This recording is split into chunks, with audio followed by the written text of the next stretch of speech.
Genetics के अंतर्गत 12th class के लिए जो टॉपिक है वो है आनुवंशिक विकार, है ना। वंशागति और विविधता के सिद्धांत हम पढ़ रहे हैं, हमारा जो टॉपिक है उसमें। तो जेनेटिक डिसऑर्डर्स जिसे हम इंग्लिश में कहते हैं, गुणसूत्री विकार जिसे हम क्रोमोसोमल डिसऑर्डर्स कहते हैं। ये दो प्रकार के होते हैं आनुवंशिक विकार। एक होता है गुणसूत्री विकार, एक होता है मेंडेलियन विकार। विकार का मतलब होता है विकृति आना, गुणसूत्रों में विकृति आना। जैसे हमने देखा कि हमारे, आपको पहले ही बता चुकी हूँ, लिंग निर्धारण गुणसूत्र कि मनुष्यों में जो गुणसूत्रों की संख्या होती है कितनी होती है? 23 जोड़ी, 46। अब 46 गुणसूत्र जो होते हैं उन गुणसूत्रों को हम पेयर में बांटते हैं। 22 जोड़ी होते हैं समजात गुणसूत्र, 23वीं जोड़ी होती है लिंग गुणसूत्र। अब कभी कभी क्या होता है कि 22 जोड़ी जो गुणसूत्र है उनमें से कभी 11वीं जोड़ी में एक गुणसूत्र का अधिक हो जाना या कम हो जाना, या 13वीं जोड़ी में एक गुणसूत्र का अधिक हो जाना या कम हो जाना, या 18वीं में या 17वीं में किसी भी जोड़ी में गुणसूत्र का कम होना या अधिक होना, वो कारण बनता है विकृति का। हमारे घर में कोई भी बच्चा जन्म लेता है और यदि वो पूरा शारीरिक रूप से फिट है तो अच्छी बात है, लेकिन यदि उसमें कोई विकृति है, विकृति का मतलब ये है कि डॉक्टर कहते हैं कि इसके दिल में छेद है, इसका एक कान नहीं है, इसका ऊपरी होठ कटा हुआ है, या जबड़ा इसका छोटा है, किसी किसी प्रकार के ऐसे लक्षण उनमें दिखाई देते हैं जब वो जन्म लेते हैं। तो ये हो सकते हैं कि ये उसमें जो माता से पिता से जो गुणसूत्र आए उनमें से कोई एक गुणसूत्र जो था जोड़ी में कम आया हो, चाहे वो 12वीं जोड़ी का हो, 13वीं का हो, 17वीं का हो, 18वीं का हो, जिसका भी हो, तो उसके कारण उस बच्चे में ऐसी विकृति पैदा होती है। तो ये 22 जोड़ी में से भी हो सकते हैं और लास्ट वाली 23वीं जोड़ी में से भी हो सकते हैं। यदि 23वीं जोड़ी में होगा तो उसको हम, उसके कारण जो रोग होंगे वो अलग होंगे विकृति, और जो 22 जोड़ी में होगी उसके कारण जो विकृति होगी वो अलग होगी। तो आज हम वही देखेंगे।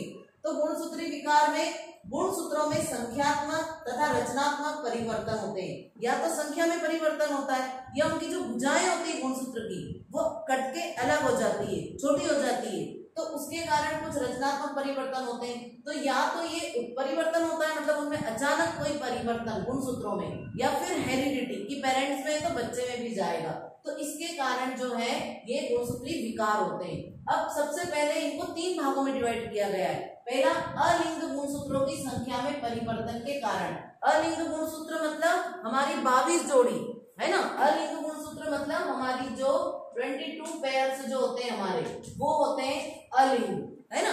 तो अब ये जो अलिंग गुणसूत्र होते हैं इनके कारण इतने रोग हो सकते हैं: Down syndrome, Patau syndrome, Edward syndrome. ये बच्चे में विकृति आ सकती है, इनको कहते हैं सिंड्रोम्स। ये ऑब्जेक्टिव के लिए, कॉम्पिटिटिव एग्जाम के लिए बहुत ही इंपॉर्टेंट टॉपिक है। दूसरा होता है लिंग गुणसूत्रों की संख्या में परिवर्तन के कारण। अब लिंग गुणसूत्र मतलब कौन सी जोड़ी? आखिरी वाली 23वीं जोड़ी, ये होती है हमारा लिंग गुणसूत्र, है ना। 23वीं जोड़ी के कारण जो परिवर्तन आते हैं उसके कारण जो सिंड्रोम उत्पन्न होते हैं उन्हें कहते हैं टर्नर सिंड्रोम, क्लिनफेल्टर सिंड्रोम। उसके बाद में है एक और होता है XYY सिंड्रोम। अब ये क्या है इसको डिटेल समझाऊंगी। तीसरा, C नंबर पे, गुणसूत्रों की संरचना में परिवर्तन के कारण होने वाले आनुवंशिक विकार। कभी कभी हमारे गुणसूत्र जो होते हैं जो इस तरह से पेयर में रहते हैं, ऐसे, इनमें किसी इस भुजा का कट जाना या इस भुजा का कट जाना या इसका सही रहना, तो इसके कारण भी कुछ ना कुछ विकार उत्पन्न होते हैं, उनको भी गुणसूत्री विकार कहते हैं। वो संरचना में हो रहे हैं और यहाँ पे संख्या में हो रहे हैं, है ना। तो संख्या में कहा, यहाँ देखिए आप, अलिंग गुणसूत्रों की संख्या में। अलिंग मतलब 22 जोड़ी तक की बात होगी बस यहाँ पे, कि 22 जोड़ी में से किसी भी गुणसूत्रों में यदि कोई परिवर्तन हो तो उसे कहते हैं अलिंग गुणसूत्रों की संख्या में परिवर्तन के कारण होने वाली विकृति, और उसके कारण कौन कौन से सिंड्रोम्स उत्पन्न होते हैं। अब आप यहाँ देखिए, सबसे पहले हम बात करेंगे डाउन सिंड्रोम की। डाउन सिंड्रोम, ट्राइसोमी 21, इसके नाम से भी जानते हैं इसको, ट्राइसोमी 21 मतलब हमारी जो 21वीं जोड़ी है, गुणसूत्र ऐसे पेयर में चलते हैं, जैसे ये पहली जोड़ी है ना, फिर ये दूसरी जोड़ी, ये तीसरी जोड़ी, ऐसे लाइन से चलेगी। तो जैसे ही 21वीं जोड़ी आती है, सपोज कीजिए ये 21वीं जोड़ी है, तो कैसी होती है? XX के रूप में, 21वीं XX, क्योंकि ये तो अलिंग है, दोनों में समान होते हैं नर और मादा में। जहां 21वीं जोड़ी आती है वहां पे ट्राइसोमी हो जाती है, मतलब एक X गुणसूत्र अतिरिक्त हो जाता है, बढ़ जाता है। तो जैसे ही एक एक्स क्रोमोसोम बढ़ेगा उसको कहते हैं ट्राइसोमी 21। ऑब्जेक्टिव में ऐसे ही पूछते हैं ट्राइसोमी 21 से कौन सी डिजीज होती है, कौन सी विकृति आती है, या डाउन सिंड्रोम में कौन सी वाली ट्राइसोमी पाई जाती है, 21वीं वाली, 21वें वाले में होता है। या ऐसे पूछ लेते हैं 21वें वाले अलिंग गुणसूत्र में, है ना, एक एक्स गुणसूत्र बढ़ने के कारण कौन सा सिंड्रोम होता है, तो उसे हम कहते हैं डाउन सिंड्रोम। इस डाउन सिंड्रोम में क्या होता है कि इसमें उसका सिर जो होता है वो गोल होता है ना, यहाँ आगे चपटा होता है, इसकी क्या होती है, जीभ मोटी होती है, त्वचा इसकी खुरदुरी होती है, जीभ थोड़ी बाहर निकली हुई होती है, मुंह खुला हुआ होता है। इसको कहते हैं मंगोलियन मूर्ख, मंगोलियन प्रजाति के उसमें होता है, इसको मंगोलियन मूर्ख भी कहा जाता है। और इसका नाम है ये मंगोलियन मूर्ख, डाउन सिंड्रोम का। और इस मंगोलियन मूर्ख में क्या होता है कि इसका जो दिमाग होता है ये केवल 50% के करीब काम करता है। 50% मतलब जो है 8 वर्ष की जो एक विकसित बच्चा है, विकसित व्यक्ति है, वो 8 वर्ष के बच्चे के बराबर ही कार्य करता है उसका दिमाग। तो ये मंगोलियन मूर्ख होता है, इनकी आयु ज्यादा नहीं होती है, तो ये जो है डाउन सिंड्रोम कहलाता है। फिर है पटाउ सिंड्रोम, इसमें 13वीं जोड़ी में ट्राइसोमी होती है। अब आपको समझ में आ गया ट्राइसोमी मतलब क्या, पहली जोड़ी, दूसरी, तीसरी, चौथी। अब सपोज कीजिए यहाँ पे आते आते 13वीं जोड़ी है, इस 13वीं जोड़ी में एक एक्स बढ़ गया तो इसको ट्राइसोमी 13 कहेंगे। और इसके कारण जो डिसीज होगी उसे कहते हैं पटाउ सिंड्रोम। पटाउ सिंड्रोम में क्या होता है, जो बच्चा होता है उसके दिल में छेद होता है, उसका एक कान नहीं होता है ना, दिल में छेद है, एक कान नहीं है, उसका जबड़ा है, उसके आंख है, उसकी नाक है, मुंह है, सब बहुत कम विकसित होते हैं, छोटे छोटे से होते हैं। इसमें क्या होता है, ऐसे बच्चे 10 में से 9 बच्चे माँ के गर्भ में ही मर जाते हैं। जन्म लेने से पहले एक बच्चा ही जन्म लेता है, क्योंकि वो विकसित ही नहीं है, उसका दिल में छेद नहीं, छेद हो रहा है दिल में, कान नहीं है, उसके सारे अंग उसके बहुत कम विकसित हैं, तो वो क्या होता है, बच्चा गर्भ में ही मर जाता है। तो इसको जो है पटाउ सिंड्रोम के नाम से जाना जाता है। एडवर्ड सिंड्रोम, ट्राइसोमी 18वें गुणसूत्र में होने के कारण इसमें आपको कंफ्यूजन होगा, इसलिए आप इसको याद रखना, है ना। तो एडवर्ड ड आ रहा है, ड 18, है ना, एडवर्ड 18 जो है इसमें, तो एडवर्ड सिंड्रोम में ट्राइसोमी 18वें में होती है। अब इसमें क्या होता है, और यहाँ पे ऐसा ध्यान रखना, पटाऊ ये ऐसा 3 जैसी संरचना बन रही है ना ऊ में, तो इसमें यहाँ पे 13, ये ऐसे याद रखें, है ना, पटाऊ 13, और ये एडवर्ड ड 18, है ना, तो ये यहाँ पे ड, तो इससे याद रखिएगा कि 18वें वाले में होता है। ये इसकी उम्र 1 वर्ष तक की होती है, इसका भी वो जो निचला जबड़ा विकसित नहीं होता, ये भी मंद बुद्धि वाले होते हैं, अंग जो होते हैं इनके विकसित नहीं होते। तो क्या होता है, ये अलिंग गुणसूत्रों की संख्या में परिवर्तन के कारण, कभी अलग से भी पूछ सकते हैं कि अलिंग गुणसूत्रों की संख्या में परिवर्तन के कारण कौन कौन से सिंड्रोम्स होते हैं, कौन कौन सी विकृति आती है, किन्हीं 2 को उदाहरण देकर समझाइए। तो आपको इसमें से बताना पड़ेगा डाउन सिंड्रोम, एडवर्ड या पटाउ, कोई भी है, किसके कारण क्या लक्षण होता है, या मंगोलियन मूर्ख किसे कहते हैं, तो मंगोलियन मूर्ख डाउन सिंड्रोम वाले व्यक्ति को कहते हैं, है ना। उसकी सारी बताना पड़ेगी क्या क्या उसमें जो है परिवर्तन होते हैं उसकी बॉडी में, ये होगा। अब लिंग गुणसूत्रों की संख्या में परिवर्तन 23वीं जोड़ी में, आखिरी की बात कर रहे हैं हम, जो महिलाओं में होती है XX और पुरुषों में होती है XY। अब इसमें टर्नर सिंड्रोम में क्या हो रहा है, ध्यान दीजिएगा, बहुत इंपॉर्टेंट है टर्नर सिंड्रोम। 2 लिंग गुणसूत्रों में से एक अनुपस्थित, 2 में से क्या होता है, एक अनुपस्थित होता है। इस अर्थात इसको क्या बोलते हैं, missing x chromosome on 23rd pair. जो लास्ट वाली जोड़ी है, सपोज कीजिए जो 23वीं जोड़ी है, जैसे यहाँ पे बताती हूँ मैं आपको कि इस तरह से ये आया, पहली जोड़ी है ना, दूसरी जोड़ी, तीसरी जोड़ी, और जैसे 23वीं जोड़ी आई तो इस 23वीं में ये एक एक्स क्रोमोसोम हट जाएगा, मिसिंग हो जाएगा, गायब। अब यहाँ पे हो जाएगा 0, ये हमारा 23वीं जोड़ी है। अब इस 23वीं जोड़ी में स्त्रियों में होती है ये, तो अगर इस तरह का होता है कि एक जो है एक्स क्रोमोसोम माइनस हो जाएगा, कमी हो जाएगी, तो उसके कारण उनके जननांगों का विकास नहीं होगा, स्तनों का विकास नहीं होगा, अंडाशय का जो है वहां पे विकास नहीं होगा, अंडाणु बनने की क्रिया प्रभावित होगी, है ना, जननांगों का विकास पूरी तरह नहीं होता है। तो ऐसी स्त्री को बांझ स्त्री भी कहते हैं, क्योंकि वो बच्चे को जन्म देने में सक्षम नहीं होती है, और भी उसमें जो जननांगों का विकास नहीं होता, उसके कारण जो उसमें लक्षण दिखाई देना चाहिए वो नहीं दिखाई देते, तो ये होता है टर्नर सिंड्रोम। ठीक है, इसको ध्यान रखना। फिर उसके बाद में ये कहाँ होता है, तेविसवीं जोड़ी में कहाँ होता है, क्योंकि लिंग गुणसूत्र है ही वो, और हम ऊपर यही पढ़ रहे हैं लिंग गुणसूत्र।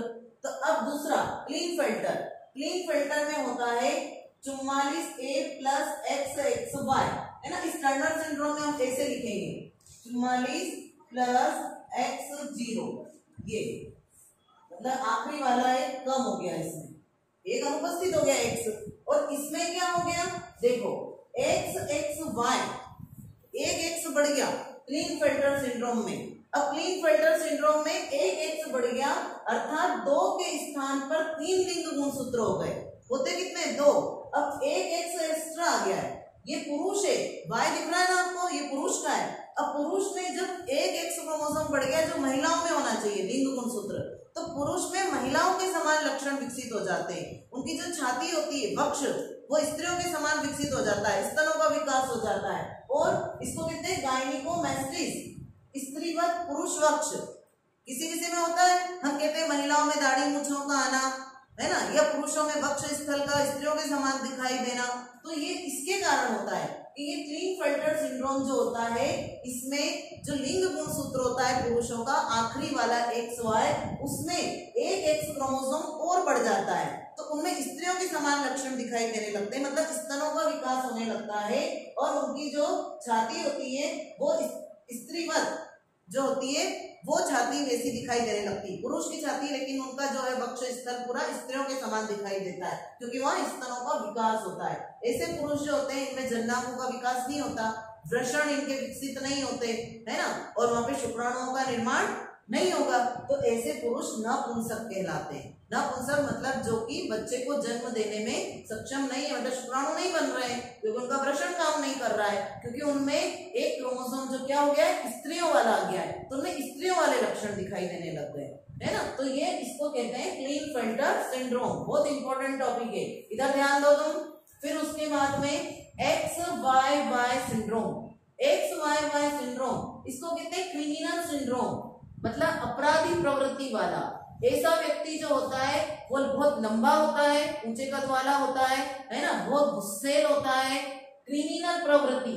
देखो आप इसमें एक Y क्रोमोसोम बढ़ गया है, पुरुषों में एक Y होता है लास्ट वाले में लिंग गुणसूत्र में, अब एक Y बढ़ गया मतलब पुरुषत्व ज्यादा बढ़ गया, तो उसका पुरुषत्व ज्यादा बढ़ने के कारण वो गुस्से प्रवृत्ति का हो गया, है ना, गुस्सा बहुत आ रहा है, क्रोध बहुत आ रहा है, उसके अलावा उसकी प्रवृत्ति अपराधी हो गई है, क्रिमिनल, किसी भी प्रकार के अपराध कर सकता है, वो किसी भी प्रकार के अपराध कर सकता है। तो ये XYY सिंड्रोम मतलब एक Y क्रोमोसोम बढ़ने के कारण इसमें क्रिमिनल सिंड्रोम कहते हैं, अपराधी प्रवृत्ति का हो जाता है व्यक्ति।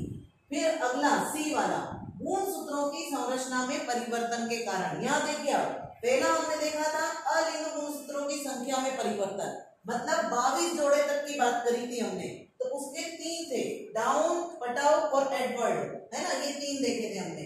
फिर लिंग गुणसूत्रों में हमने 2 देखे, टर्नर और क्लीनफेल्टर।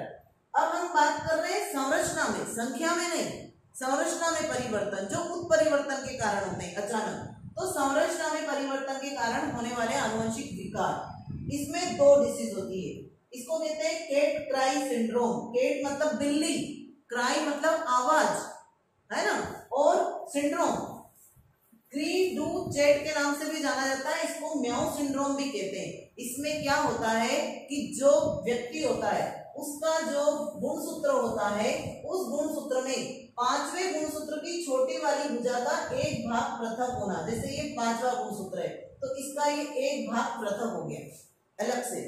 तो जब पृथक हो जाता है ना, तो उसमें क्या होता है, लैरिंक्स जो स्वर कोश होते हैं, ये स्वर कोश विकसित नहीं हो पाते, तो बच्चा जब चिल्लाता है ना, तो ऐसा लगता है बिल्ली जैसी आवाज आ रही है, ऐसी आवाज निकलती है अंदर से, तो क्योंकि स्वर कोश विकसित ही नहीं हुए लैरिंग। तो ये यहाँ से जो है इसको कहते हैं म्याऊ सिंड्रोम, बहुत पूछा जाता है ऑब्जेक्टिव कॉम्पिटिटिव एग्जाम में, केट क्राई सिंड्रोम या क्री डू चैट सिंड्रोम। इसमें कोई गुणसूत्रों में परिवर्तन नहीं हुआ है संख्या में, ये संरचना में हुआ है कि उसका जो 5वां गुणसूत्र है उसकी छोटी वाली भुजा का एक भाग क्या हो गया है, पृथक, तो उसे कहा जाता है केट क्राई सिंड्रोम। फिर क्रॉनिक ग्रेनुलाइटिक ग्रेनुलोसाइटिक जो है ल्यूकेमिया, ल्यूकेमिया मतलब हड्डी का कैंसर, रक्त कैंसर होता है ना। इसमें क्या होता है, 21वें गुणसूत्र की लंबी वाली भुजा का एक भाग पृथक होना। अब यहाँ पे 5वीं का था इसमें क्रीडुचेट में, और इसमें 21वीं वाली का है। तो इस 21वीं वाली में क्या हो रहा है कि 21वीं वाले गुणसूत्र में लंबी वाली भुजा का एक भाग जो होता है वो क्या होता है, पृथक हो जाता है। और जब पृथक होता है तो उसमें क्या होता है, श्वेत रक्त कणिकाएं तो बनती है लेकिन लाल रक्त कणिकाएं नहीं बनती है। श्वेत रक्त कणिकाएं अधिक संख्या में बनती है और लाल रक्त कणिकाएं नहीं बनती है, उसके कारण इनको ल्यूकेमिया डिसीज हो जाती है। ये ल्यूकेमिया कैंसर बोलते हैं इसको, हड्डियों कैंसर जो होता है वो कैंसर हो जाता है। तो ये कैंसर होने के कारण इस डिसीज का नाम है क्रॉनिक ग्रेन्युलोसाइटिक ल्यूकेमिया। तो आपको इसमें विशेष ये ध्यान रखना है कि कहाँ पे ट्राइसोमी है, कहाँ पे संख्यात्मक परिवर्तन है। ये दोनों तो याद रखना आपके लिए इजी है क्योंकि ये लिंग गुणसूत्र में हो रहे हैं। टर्नर में एक एक्स क्रोमोसोम कम हो रहा है इसलिए स्त्री बांझ है, और क्लीनफेल्टर सिंड्रोम जो है उसमें एक एक्स क्रोमोसोम बढ़ रहा है इसलिए पुरुष नपुंसक है, और इसमें जो है पुरुषों में स्त्रियों के समान लक्षण आ गए, है ना। और ये चीज जो एक्स से वाई है, एक वाई बढ़ गया है इसलिए पुरुष कैसा हो गया, क्रिमिनल, अपराधी प्रवृत्ति का है, वो कोई सा भी अपराध कर सकता है। दूसरा, गुणसूत्रों की जो कैदी लोग होते हैं जेल में, हम कहते हैं ना कि क्रिमिनल प्रवृत्ति के, क्यों बार बार जो अपराध करते हैं, क्यों करते हैं, कुछ ऐसा अंदर से उनके इस तरह के विचार आते हैं इस कारण वो अपराध करते हैं। तो उनमें जेनेटिक संरचना ही ऐसी है कि उनके गुणसूत्र में ऐसा परिवर्तन हो गया है, तो इस कारण वो क्रिमिनल बन गए, अपराधी बन गए, है ना। फिर गुणसूत्रों की संरचना में आनुवंशिक विकार, अब संरचना में हो रहे हैं, 5वें में होता है तो उसको ये कैट-क्राई सिंड्रोम कहते हैं, और 21वें का भाग कट जाता है गुणसूत्र की एक भुजा तो उसे कहते हैं क्रॉनिक ग्रेनुलोसाइटिक ल्यूकेमिया। तो ये 12th के लिए बहुत ही इंपॉर्टेंट टॉपिक है, इसको आप तैयार करें। Thank you.